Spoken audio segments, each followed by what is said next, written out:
a large quantity of drugs, 3 people loading it into a pickup truck, they're pretty much gone in a couple of minutes. I was prepared to use force to prevent them taking the drugs. So that was the moment where I thought everything was probably fine until it wasn't.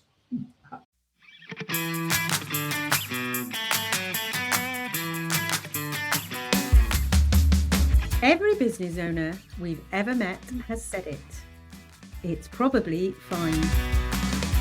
It's usually not fine. I'm Lucy. And I'm Jemma, and together we're the founders of Decider Live. And this is probably fine. A podcast where business leaders and consultants share what actually happened when things went seriously wrong. I'm Lucy. I'm Jemma. And this is probably fine, a podcast from Decider Live.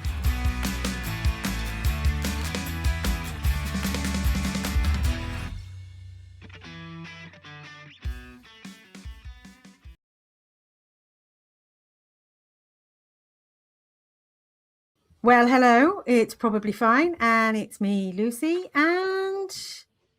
That'll be me, Jemma. Yeah, that'll be you. It is going to be fine today because we've actually got our guest. For the purposes of the tape, in case you're only listening and not watching, we're actually recording and we've got a bit of video today, so we're pointing. But we're clearly pointing in the wrong direction to our guest. So Jem and Lucy here, and we are joined by Stuart.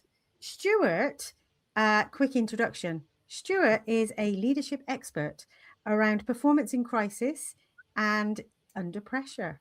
Stuart, welcome. Welcome to It's Probably Fine. Lucy, Jemma, it's an absolute pleasure to be with you. So I'm really looking forward to this. So unleash yourselves and put me under pressure.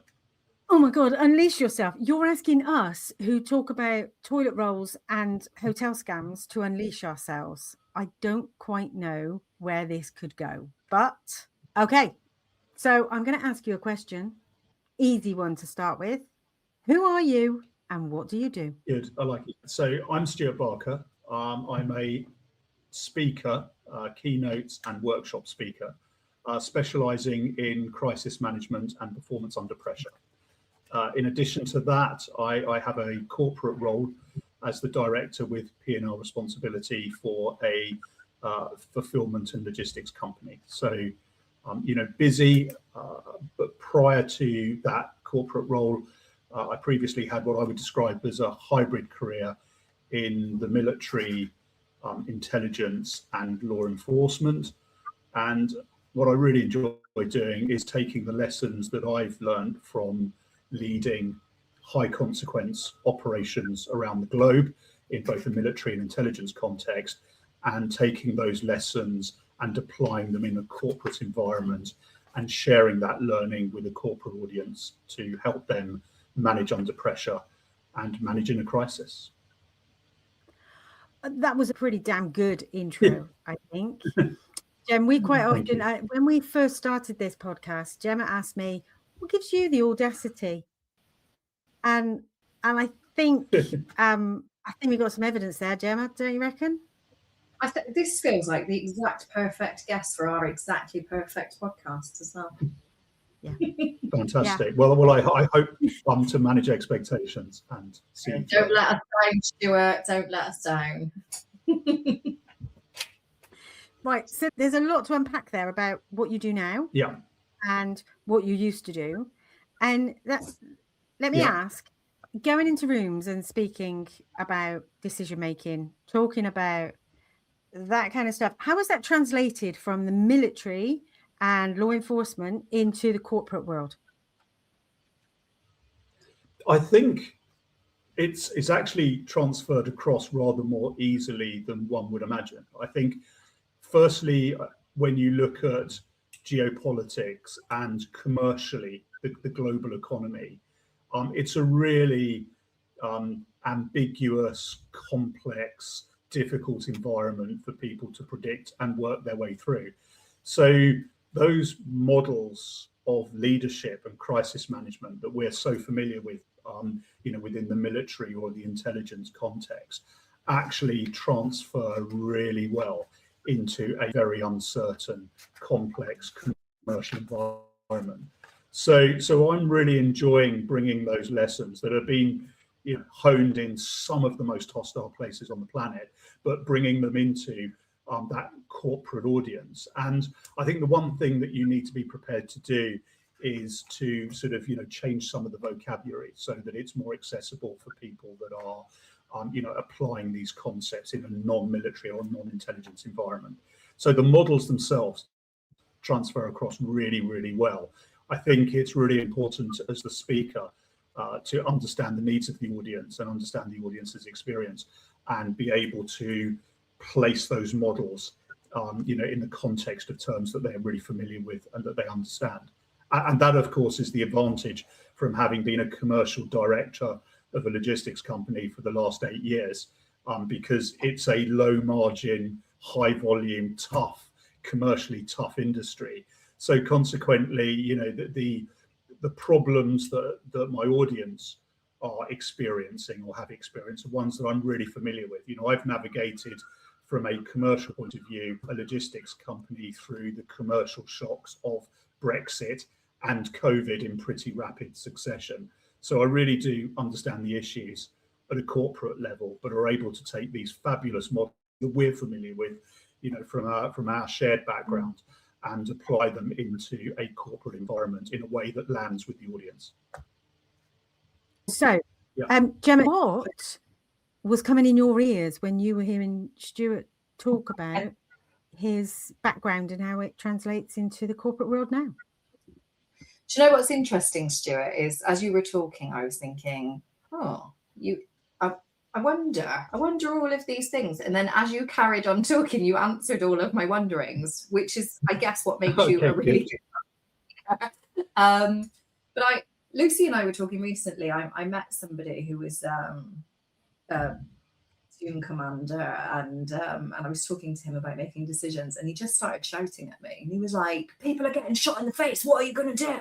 And I was, as you introduced yourself, I thought, I wonder if Stuart's one of these guys that is going to just start shouting. And then you absolutely didn't. So you've managed to translate everything you know from your previous existence in all of the weird and wonderful ways into something that translates into corporate speak. What's been the challenge there?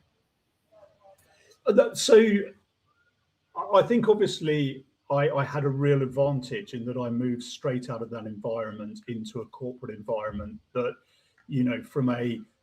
I've already mentioned the economic shocks of COVID and Brexit, became very serious very quickly. So making a lot of decisions during that period of time that were intrinsically crisis decisions, protecting the health of my workforce, but clearly logistics has still got to operate. There's critical, stuff to deliver.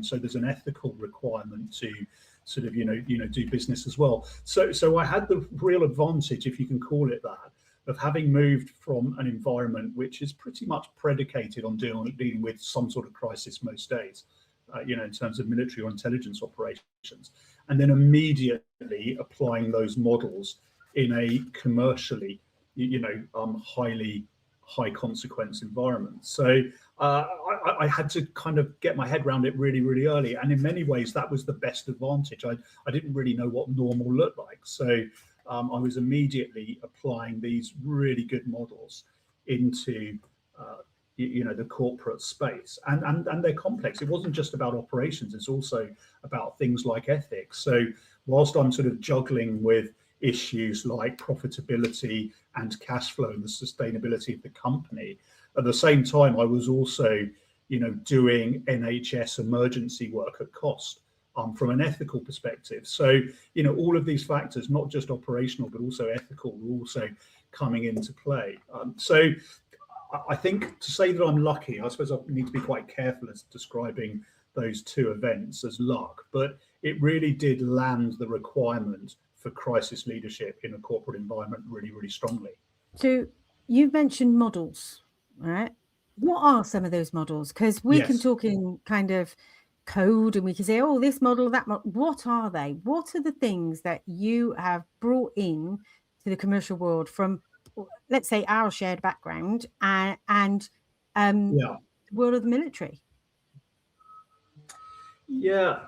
So, I mean, there are a number. So when I say models, I'm also talking about academic models as well. So there are a number of sort of theories, academic ideas and models that I find are sort of, really attractive and useful in the commercial environment. And I think some of it really starts with the work of Keith Grint, who talks about how you nuance your leadership style to wicked, tame or critical problems.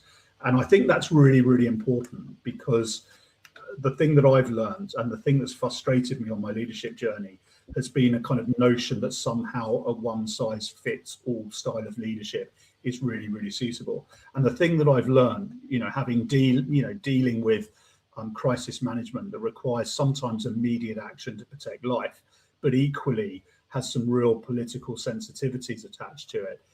You've got to be able to operate across all levels. And I found the work of Keith Grint really, really helpful in helping me frame my leadership style according to the nature of the issue that I'm dealing with.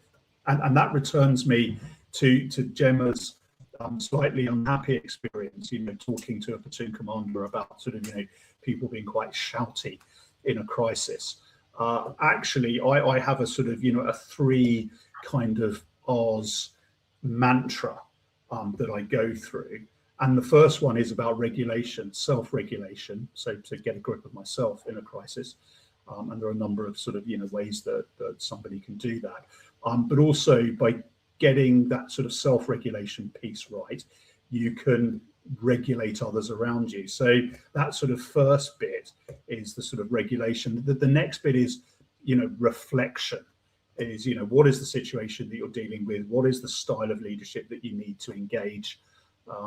And then finally, the final R is response. So what is it that you actually do? In military terms, how do you then execute the mission? But how do you respond? So always in my mind, I've got this sort of mantra going on, which is regulate, reflect, and respond. So what that enables me to do is then identify the right model, the right style of leadership for each situation. So there's something that underpins everything, which is that sort of mantra, which enables me to, control myself, control those around me, reflect on the situation I'm dealing with, and select the right tools. And then we're into, I think, Lucy, which is where you wanted to go to, is what are some of those tools that you then access? Yeah, and that whole regulation, reflect, respond. How is that landing in the corporate world? Yeah, it's quite interesting, because some people just don't see the need for self-regulation. So very often I'm, in front of a corporate audience, and, I ask the question about, who here has some self-regulation techniques so that they can, control their physiology and their psychology in a crisis, because it's a really necessary step. And kind of very often the response I've got is a sort of, and I'm going to stereotype here, a slightly macho, well, I've never had any real need for that. Do we need to do that? So sometimes it doesn't land clearly. But I'm, fortunate in that I've got some fairly immersive experiences of situations, crisis situations that I've dealt with. And, suddenly we find ourselves midway through a workshop, and suddenly somebody is, sort of understanding the need to be able to self-regulate. So sometimes there's a bit of skepticism about the self-regulation piece until you introduce, a very, very immersive crisis situation. And then I think suddenly there's a moment of realization that actually it's a really important step. So shall I dive into some of the models that I found have been really, really helpful? Yeah, I wanted to ask, what are those models? Tell us a bit more about what they are. So I think it's important to sometimes, as I said, I've referenced sort of Keith Grint's work already. and actually the majority of what you do isn't necessarily immediate. It's about growing capability. So one of the models that I found have been, really useful in how I navigate an organization to a certain position and a certain capability is using a model that's been promulgated first off by a guy called Kotter, and it's a change management model. But what it is a really useful sequential route map that takes you through the process of nuancing and changing and adapting an organization to make sure that it's kind of capable to deal with the threats that are ahead of it. So in an organizational terms, John Kotter's work is really, really, I think, important in setting a foundation. But it's not necessarily something that's immediate. I'm with you on that one. You Yes. And I, so let's just share here. You and I have worked together, and so yes, we have. Yes, yeah. In a couple of different facets as well. So yeah, exactly. And for me, Kotter is one of those models that's a go-to model, and it doesn't suit everyone. People will argue that it's a bit linear. I think it's been updated a bit, and there's a book that he had out in kind of 2021-ish, or a bit later than that probably, that I think explains things a bit more, because even in the complex world that we're living in at the moment, it still holds true. If we're looking at change, if we're looking at transformation, or even if we're looking at a small change, John Kotter is one of those models that you can easily pick up and go, yeah, okay, I can work through that. I think there's two important factors around a model, and one is, as a leader, there is a lot of noise. A lot of background noise, a lot of issues that aren't necessarily relevant but are occupying your sort of intellectual bandwidth. So I think the thing about having a model, it does two things. The first one is it helps you reduce the noise and focus on the key issues. And the second thing that a model does, and John Kotter's model is brilliant for this, is it takes a task which feels gargantuan, it feels beyond you, and it breaks it down into bite-sized pieces that enables you to make progress. So I think that the beauty of it is it doesn't just cut out the noise, it also makes a task feel doable and feel like you're making progress. What else have you got up your sleeve? Yeah, so let's start on what people would probably erroneously call the soft skills side of things. So deep into my background, I'm a sort of behavioral sociologist, and I think sociology is really great actually for a leader. I know behavioral, psychiatrists get all of the credit, but actually, changing somebody's perception of the sociology is way easier than trying to move the needle on somebody's psychology. So informed within all of that, and I don't want to turn this into an academic lecture, but there's some really good theories out there about how you build capability within an organization. And that is the work of a guy called Mark Granovetter, who is an academic who specialized in something called the strength of weak ties. And he kind of figured out that actually information flows really strongly through informal links, in particular when an organization is in crisis, because in a way it's the cross-pollination. So you'll see a number of successful companies, and Apple is one example. They have these sort of, breakout areas where different teams mingle and have ideas, and it's very, very open plan. That is a very, very direct way of trying to make sure that your connections within an organization aren't just, hierarchy. There are also these informal links as well, because in a crisis, and COVID is an example of it, you need that cross-pollination of ideas, because very often it's somebody from outside of your team who offers a solution. So I think, within the kind of Kotter framework, there's also being mindful that everything doesn't sit in a hierarchy, and there's some real strength around, building these informal ties, these unofficial hierarchies where there's influence outside of the formal sort of influence side of things. So I'm very attracted to, the sociological theories that build organizations as well. And some of them, as you say, the strength of weak ties is a very obvious example of something that's counterintuitive. We think of things flowing best through strong connections, but actually, there's a lot of evidence that those weak ties are really, really important, in particular in crisis, where the environment is changing rapidly, or the traditional leadership model is unavailable for some reason, like for instance a cyber attack. So I think there's an architecture to building teams that sits below dealing with any crisis. You've got to build the capability to be able to deal with the crisis as well as manage the crisis itself. I hope that makes sense, and I haven't turned it into an Oxford sociology lecture. No, it's totally making sense to me. Jem, what are you going to ask? I know there's something on the tip of your tongue.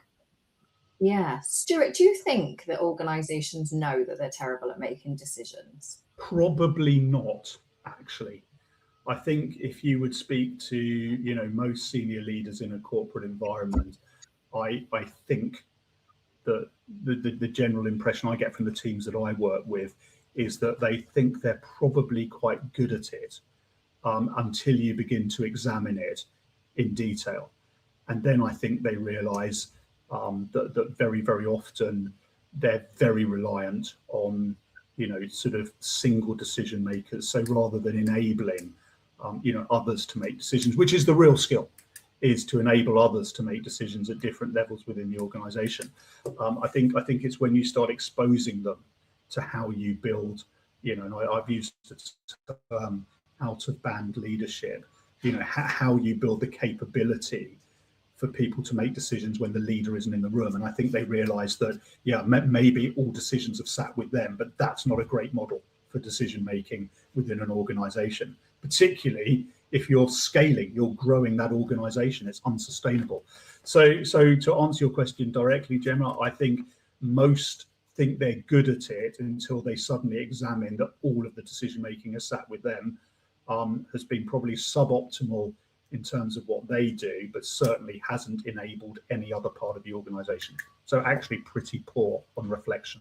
I want to ask you I don't know, is it a loaded question? Are you even allowed to tell me what's the worst decision that you've seen? Well, that's a really, really difficult one. And the problem is to really judge a decision, you've got to understand it in the context of the circumstances as you understand them at the time. So it's really, really difficult, I think, to look at decisions that other people make. And because you don't, you weren't in that situation, you don't necessarily have the information that they had available at the time, and you're sort of judging them with the benefit of 2020 hindsight. So I'm really careful not to criticize the decisions of others, because I simply don't know what was going on within that decision. What I can give you is some great examples of awful decisions that I've made. Yeah. So, there was a particular military operation which ultimately was sort of very successful that I was involved in. And during that operation, I should have made a decision because of the extent to which the operational situation had significantly changed. I should have made the decision to go back to a safer, location. This is in Afghanistan in 2010. And because I was under fatigue, which is really relevant to decision making, by the way, intellectually, you become tired very, very quickly, so when you're making constant decisions and you're under fatigue. So, I made a lazy decision that I was just going to go with my original plan, despite the fact that circumstances were suggesting that I should have, reviewed my plan and made a different decision. And that decision actually landed both me and my team in a really vulnerable situation. Which thankfully we managed to sort of get through, but it was a bad decision.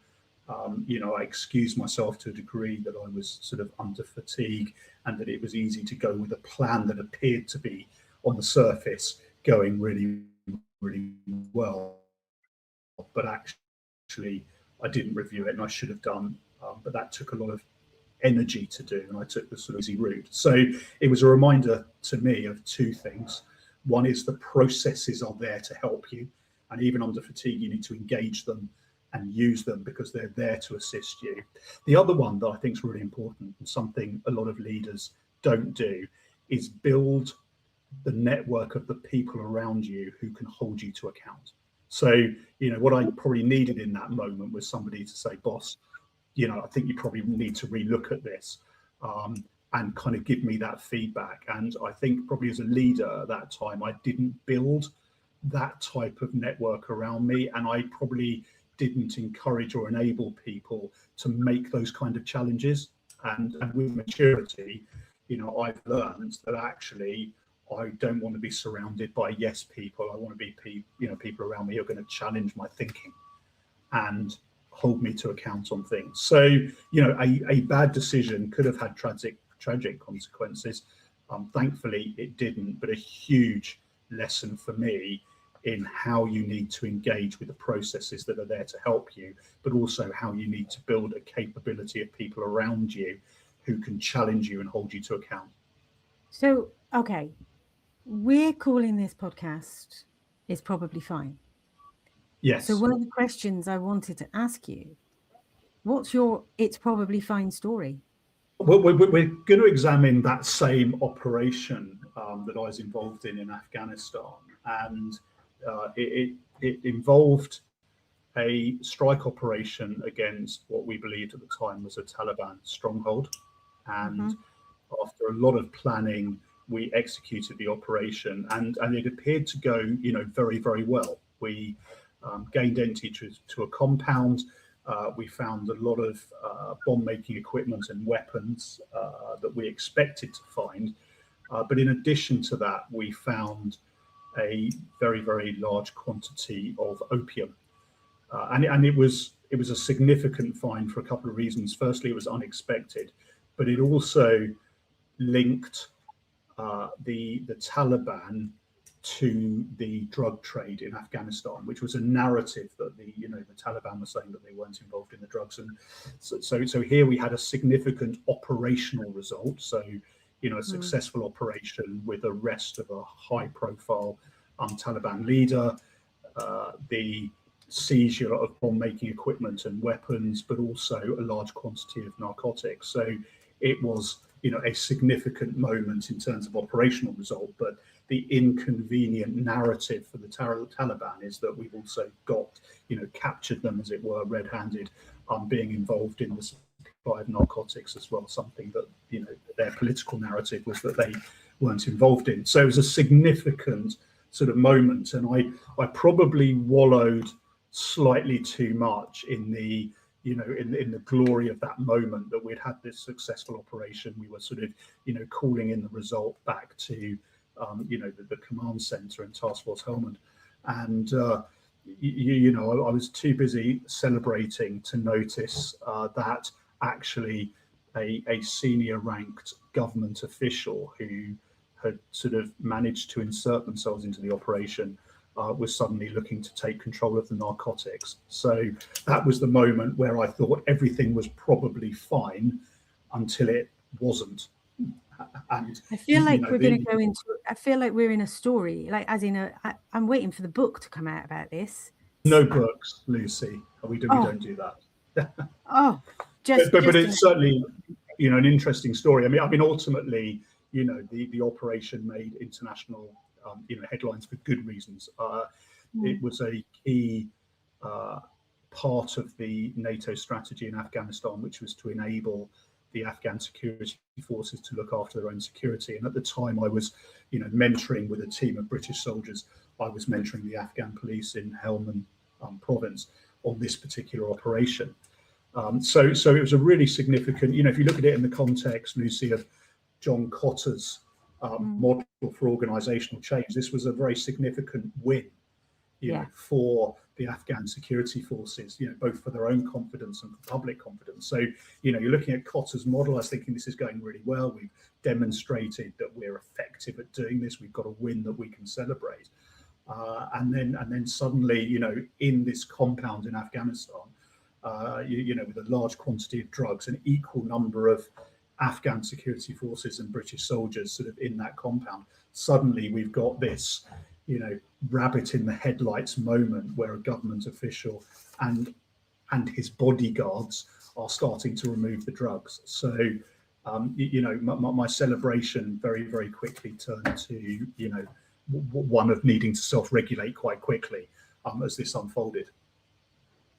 Right, so tell us more. How did it unfold? What happened? Well, you know, and this is where you know, a model that you've asked me about sort of previously, or asked me to get to the actual models, is where I needed to make a really quick decision because you know, although it's a large quantity of drugs, 3 people loading it into a pickup truck, they're pretty much gone in a couple of minutes. And of course, the consequences of allowing somebody to leave with the drugs is is significant. Certainly, you know, issues around our credibility as mentors, you know, our requirement to, you know, uphold the law and act as role models for the people that we're mentoring were all in doubt.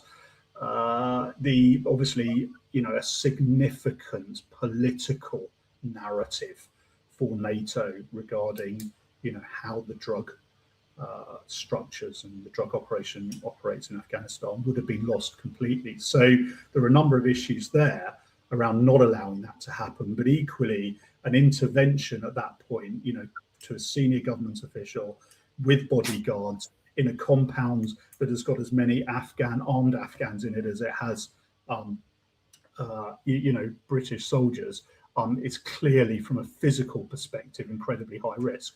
So suddenly, in an instant, I'm needing to manage some really significant ethical and legal risks against some very, very, you know, prevalent and current physical risks. So, you know, this is the moment where you really do need to self-regulate and engage a process to make a decision. Jem, is there anything you're thinking at this stage? Oh, so many things, but don't let me derail the conversation. Yeah, so clearly I'm needing to sort of balance all of these issues, and you know, I'll be honest, I wasn't wearing my Garmin watch at the time, but I'm guessing my heart rate was probably beginning to peak at this moment. So this is the moment where you've got to self-regulate and you've got to make a decision. And this is where there's a model, and Lucy, you'll be really familiar with this. It's very, very, you know, it's a very prevalent model in the law enforcement community, something called the National Decision Model, which I think is a fantastic model because it enables you to access your system to rational thinking patterns. So it enables you to consider issues in a logical sequence, but it also enables you to look at those issues through the lens of ethics and values, which is really, really important. So at that moment, you know, in that sort of time critical situation, I was able to work through the decision that I needed to make, and you know, then execute that decision with confidence. So on the National Decision Model, I was recently speaking at a fraud event, and I mentioned the National Decision Model because Lucy is my friend. She had introduced me to it. You know, it's not something that's typically used out in the corporate world.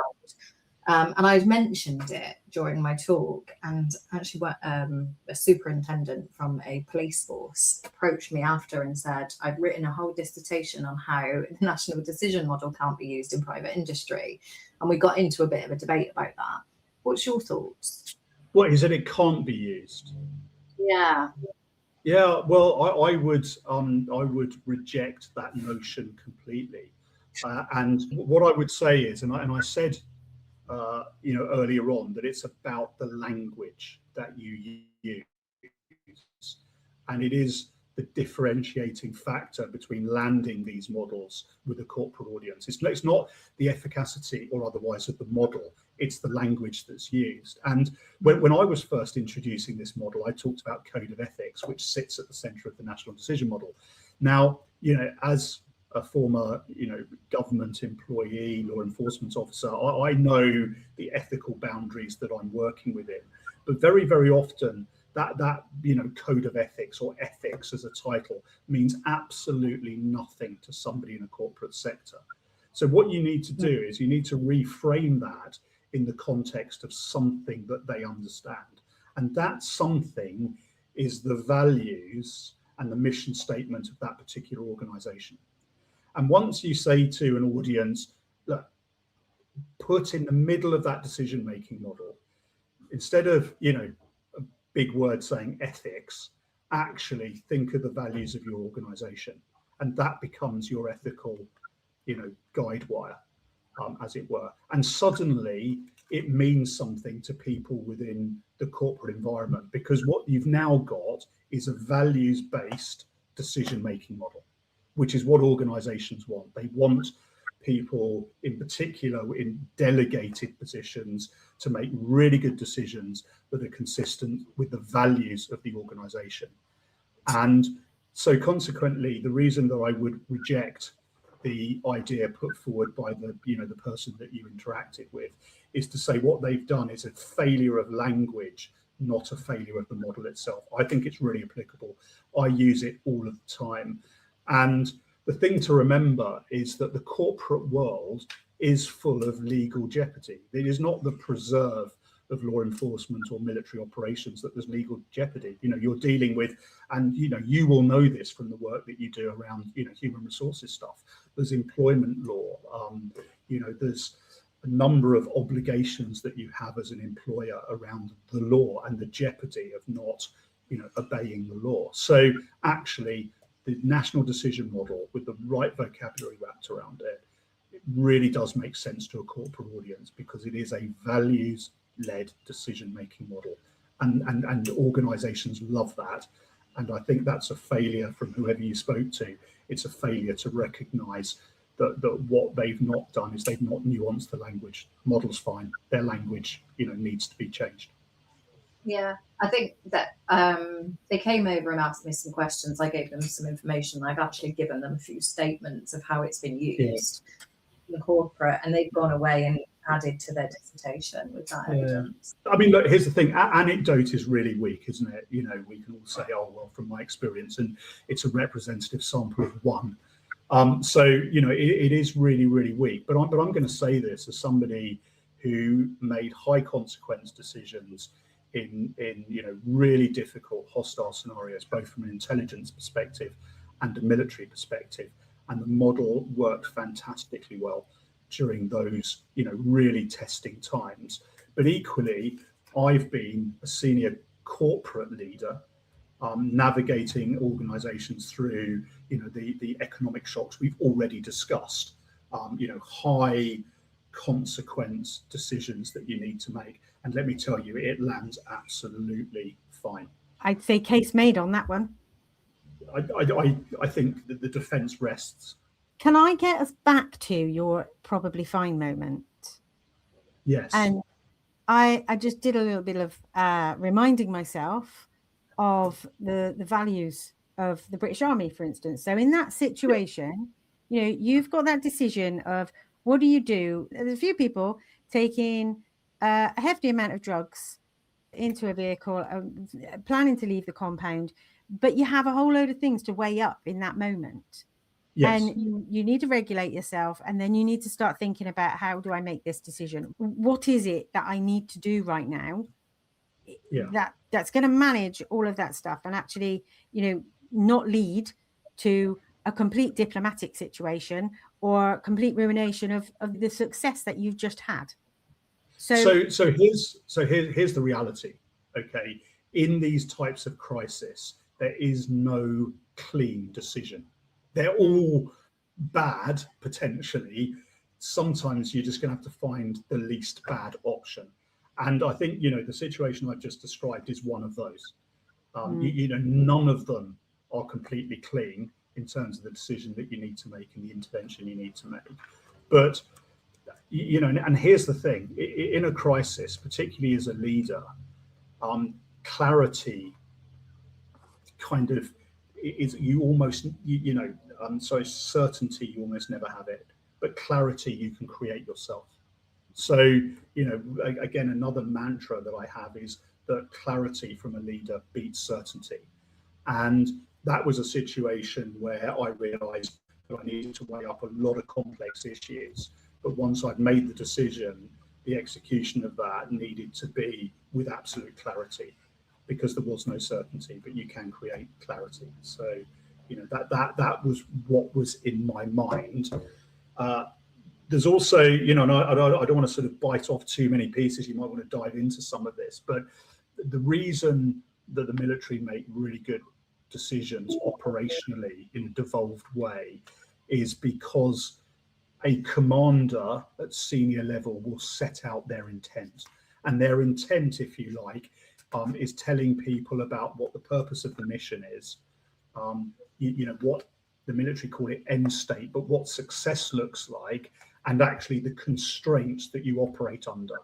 So within my mind, in terms of making those decisions, I had my commander's intent, in my mind. I knew why we were there, the purpose of why we were there. I knew what success looked like in terms of the mission, and I knew the constraints that were set on me about behaving in line with the law, role modeling behaviors. And actually, once you look at it in the context of that commander's intent, there really is only one decision to make, and that is that you have to make an intervention, and then you have to be able to manage the physical risks around making that intervention.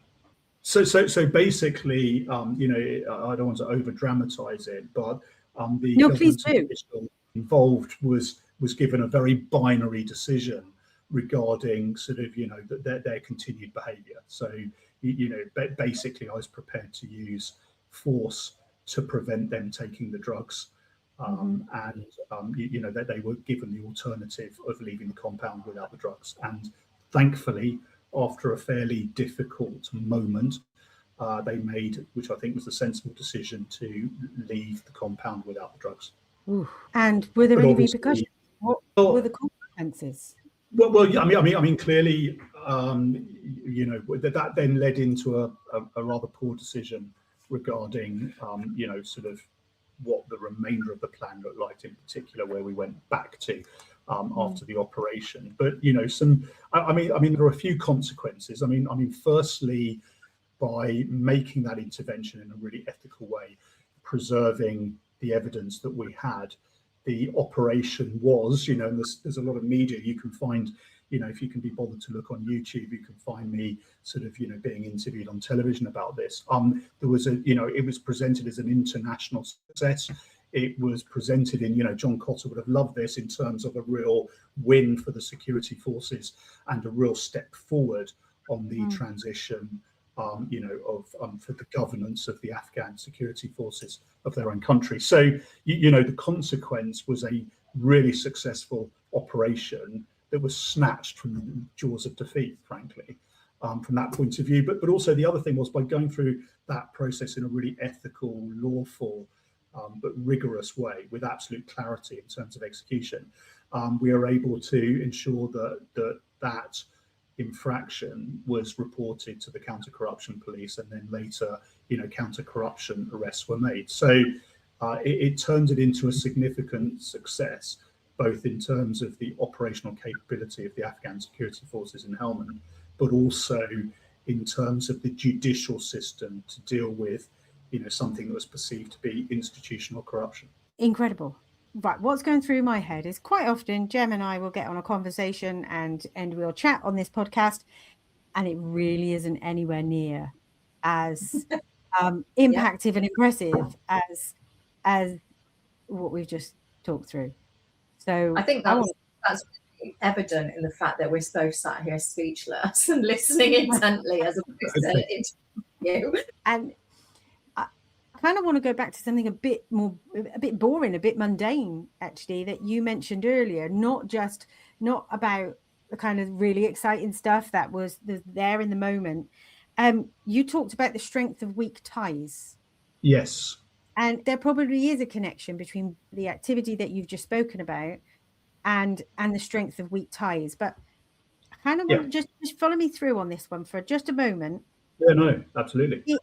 in the way we work now, we have a lot of hybrid working. We've got a lot of people working remotely. Yeah.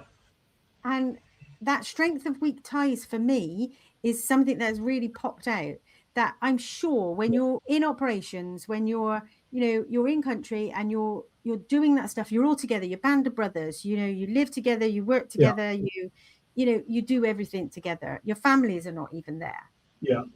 In the corporate world, we just haven't got that. We haven't got that camaraderie. We haven't got that together.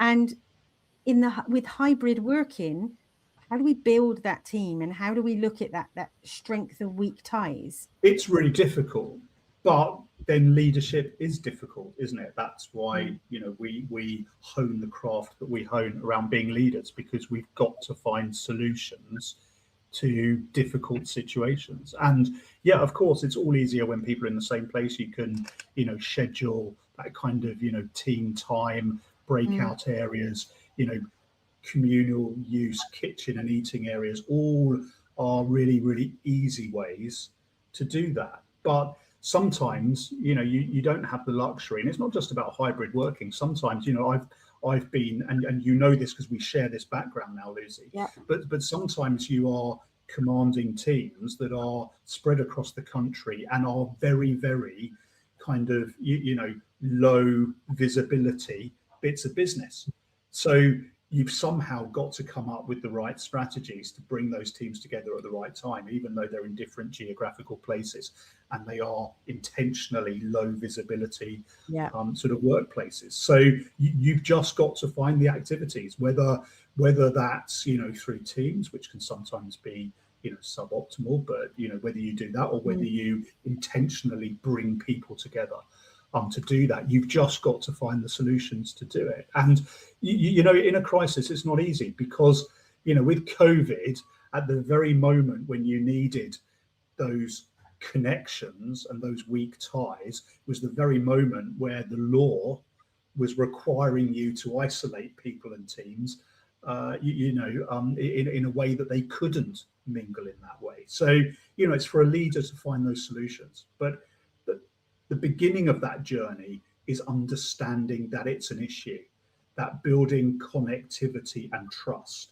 Because there's another sociologist, I said I did promise I wouldn't turn this into a sociology lecture, but with a very similar name, Diego Gambetta, who talks about the way that people develop trust, and that trust becomes more valuable in a more unstable, more uncertain environment. So you've got to find those ways to build those informal connections and build trust between teams. So, for those that are really interested in diving into the behavioural sociology of it, I said Mark Granovetter and Diego Gambetta, two unrelated sociologists that have a real, some really strong theories that play into how you construct the architecture of a team.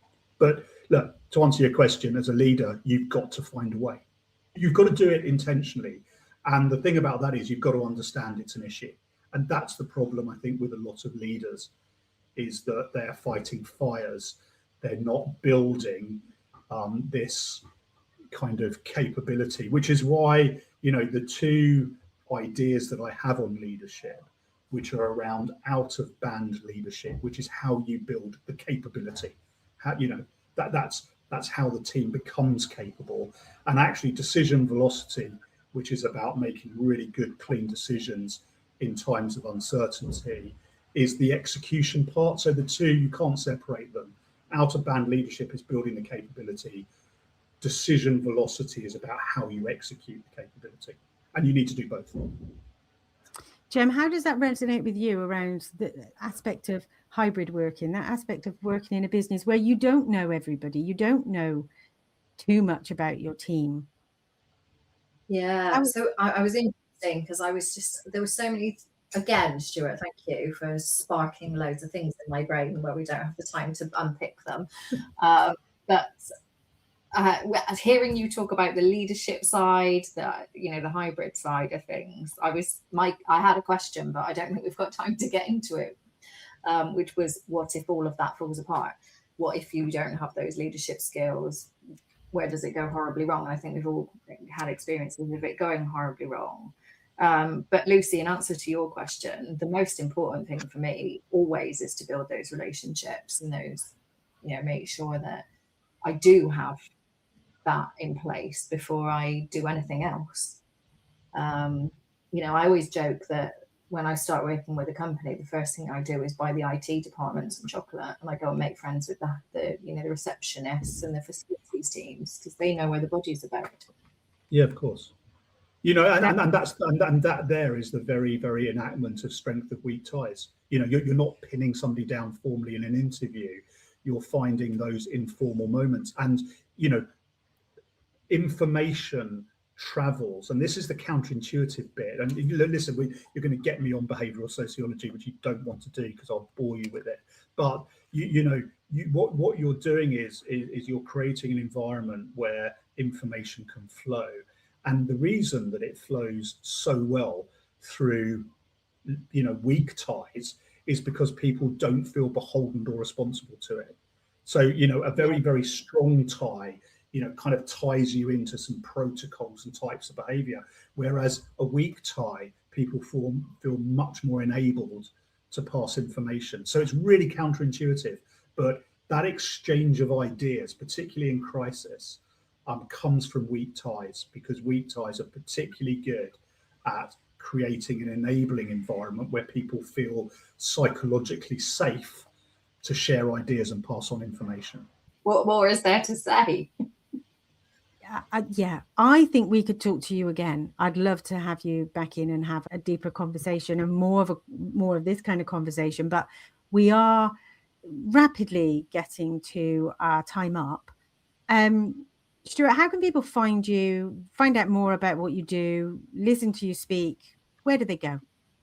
So I'm represented by a fantastic agency called Professional Guest Speakers.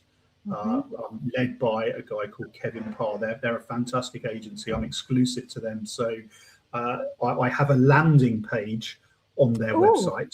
So go to Professional Guest Speakers and find me there.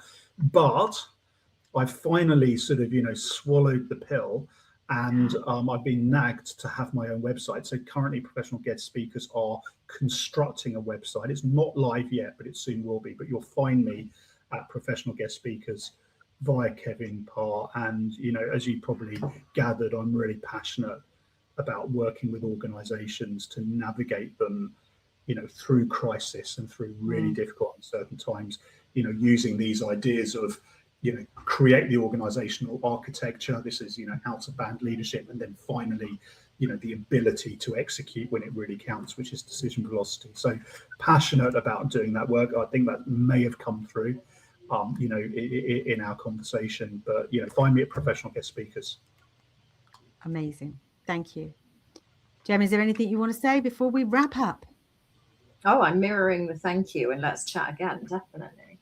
Yeah. Fantastic. Well, I'm disappointed it's come to an end. So there's so much more to explore, and I'll be delighted at a future date to sort of do that with you. We will have you back, definitely, in our ears. Fantastic. Thank you. Okay, so I'm Lucy. And I'm Jemma. And we've been here with Stuart. It's been an absolute privilege to talk with you and have you as our first proper guest on It's Probably Fine. Listen to us wherever you are. Download us. Tell people about us. Tell people about the show. We'll see you next time.